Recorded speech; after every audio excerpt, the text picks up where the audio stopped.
খালি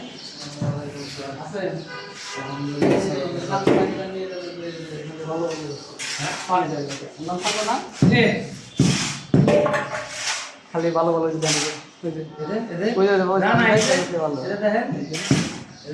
পানিটা কম দিছে দেখছেন পানি কম পানি দিছি কেমিক্যাল দিছি বড় টাইপ বুঝতে বুঝতে কাছে টাইপটা বড় বড় পানিটা নিতে যে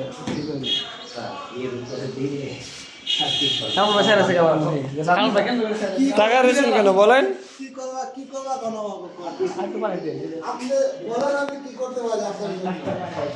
একটু পানি দিবেন। ওই যে পাইপ মিলানোর লেগে এখানে 3 ইঞ্চি বাবু খায়, ওনে কেন 1 ইঞ্চি খায়? এটা ভিডিও করেন। হ্যাঁ এটা বলেন যে এখানে ওই যে ওরা কাস্টিং এর পরে প্লাস্টারের সময় ময়লা খাওয়াইছে আর ইয়া করছে, নাহলে এনে 3 ইঞ্চি বাবু কেন খায়? এদিকে লেভেল ডাউন হয়ে গেছে। এই ছাদের সময় তো আপনি ছিলেন না, ছাদ ঢালাইয়ের সময়। আর যে টাইলস বড়র জন্য না, বৃষ্টি এই ছাদের সময় কাস্টিং এর জন্য যে কষ্ট করে ছাদটা ইয়া করছে। ভাগ্য ভালো ছাদ ভেঙে বলে। হ্যাঁ